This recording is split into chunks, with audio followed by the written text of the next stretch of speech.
All right, so today we're diving deep into Nevada politics. Oh, exciting. It is, and things are really heating up out there. Yeah. We're focusing specifically on Filipino American voters, Okay.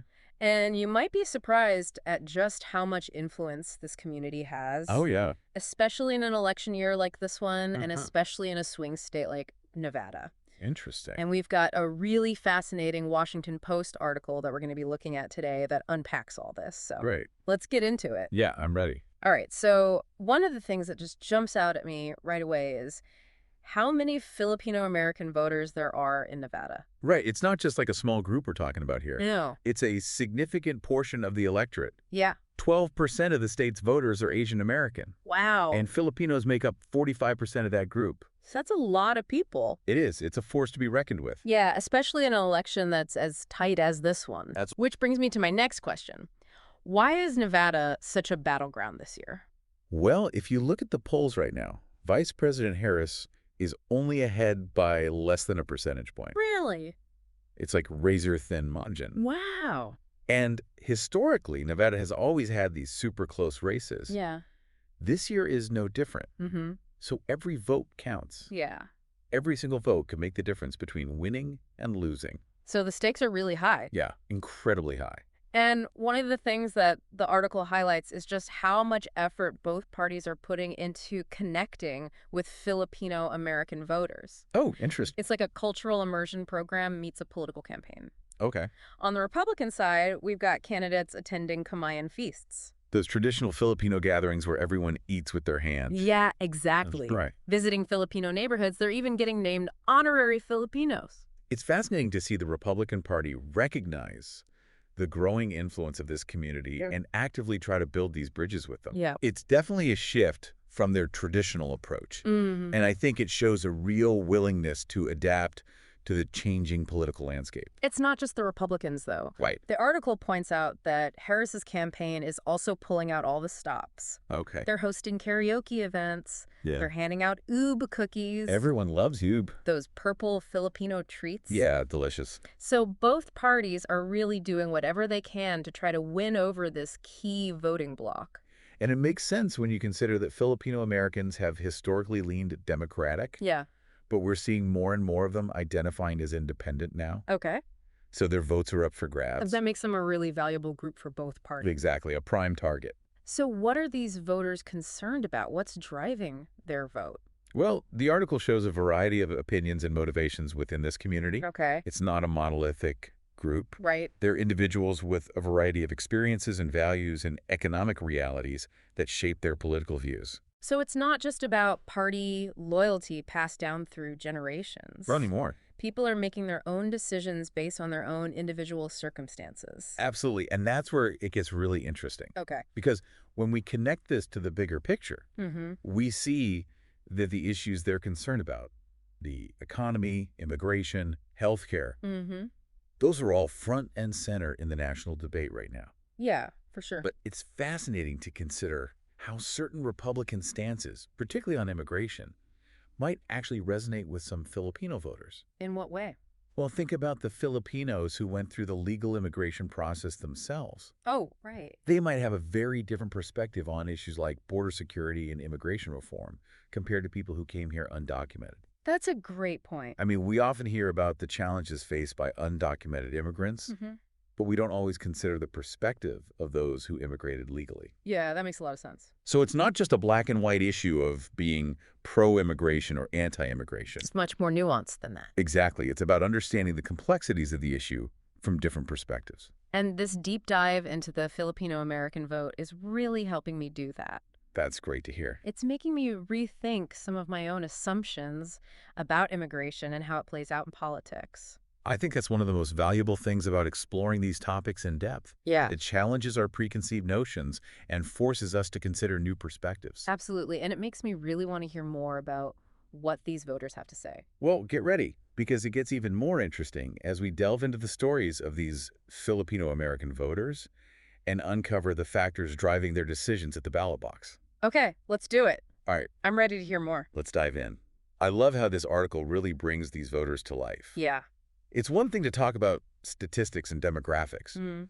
It's another thing to hear directly from the people themselves. Yeah, it really does feel like you're getting a glimpse into their living rooms and hearing their conversations about politics. Exactly, and it's so powerful. It is. Like take Vanessa Vandy, for example. Oh, She's a waitress who emigrated from the Philippines 7 years ago. okay.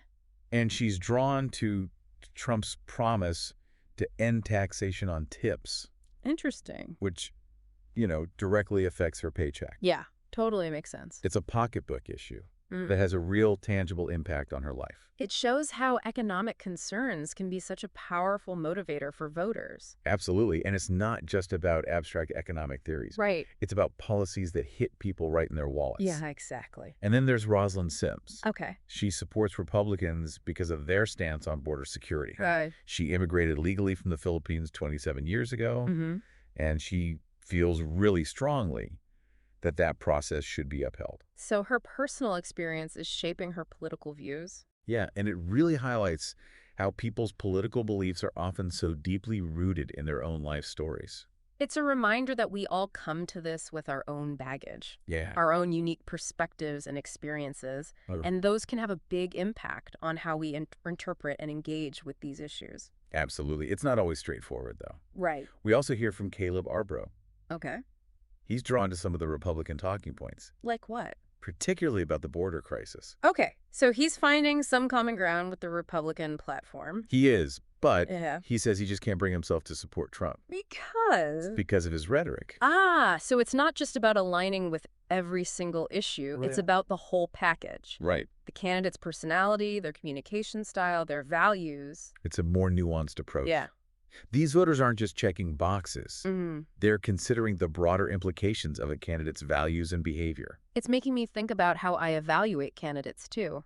It's not just about finding someone who agrees with me on every issue. Right. It's about finding someone whose character and leadership I trust. Absolutely. And it's interesting to see how these political identities evolve over time. Yeah. Like Pauline Lee, Okay. she was a Democrat for years, Mm-hmm. but she switched to the Republican Party around 2010. Wow. Why? She feels like the Democrats have become too elitist, Okay. that they no longer represent the working class. That's a big shift. Yeah, and I think it reflects a sense among some voters that the Democrats have moved away from their traditional focus on the working class Okay. and become more aligned with the interests of, like, affluent, educated professionals. So it's about feeling seen and heard, feeling like your concerns are being represented. Exactly. And then on the flip side, Yeah.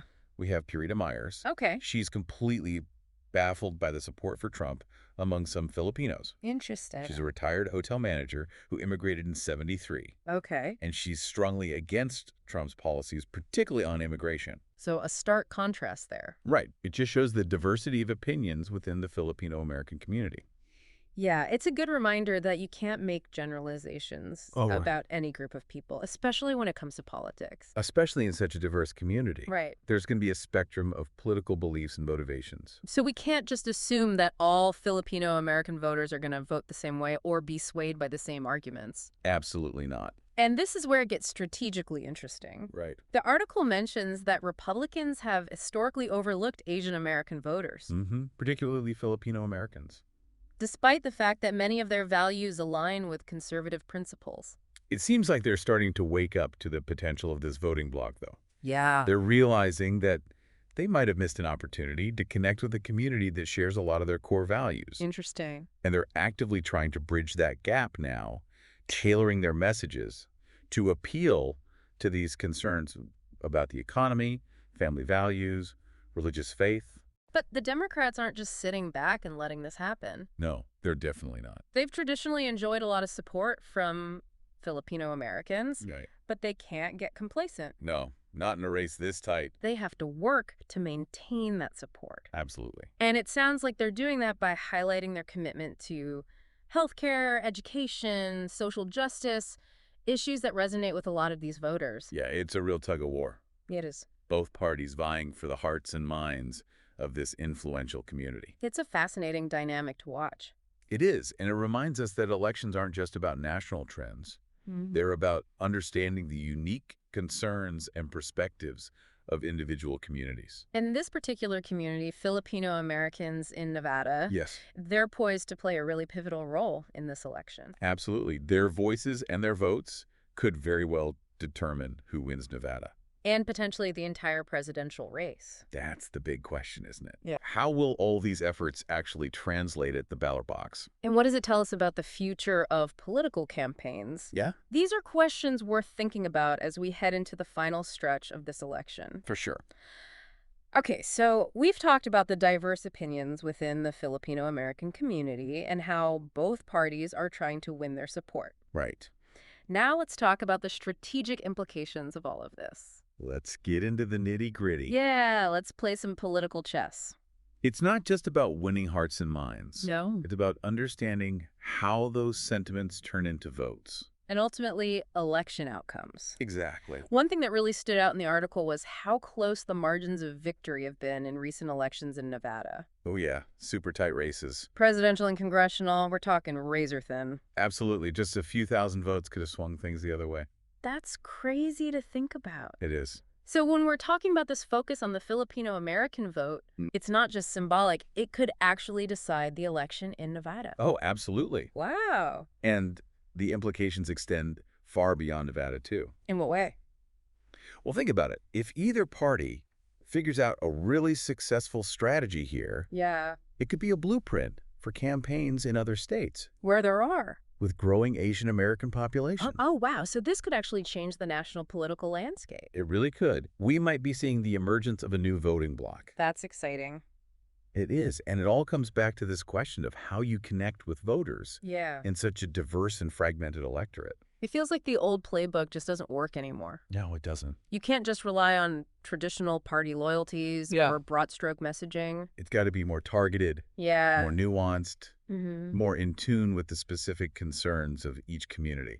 Like we're seeing with the Filipino American community in Nevada. Exactly. This whole deep dive has been so insightful. It's given me a whole new perspective on how campaigns are changing. It's a fascinating case study for sure It is. in the changing dynamics of American politics. It's a reminder that every vote counts Absolutely. and that understanding the nuances of individual communities is more important now than ever. Couldn't agree more. So as we head into the final weeks of this election, Mm-hmm. keep an eye on Nevada. Oh, yeah. It could be a microcosm of what's to come. The future of American politics. And who knows, maybe this focus on Filipino American voters will inspire similar efforts to engage other communities I hope so. across the country. It would be great to see. Well, that's all the time we have for today's deep dive. Already. I know, it flew by. It did. But before we go, I want to leave you with a final thought. Okay. We've seen how both parties are working so hard to win over Filipino American voters in Nevada. Yeah. But how will this community itself shape the future of politics? Ooh, good question. Not just in Nevada, but across the country. Right? Their growing influence and their evolving political identities could have a ripple effect. That extends way beyond this election. Exactly. So as you watch all this unfold, remember the power of individual communities to shape the direction of our nation. Powerful stuff. Thanks for joining us on the Deep Dive. Until next time.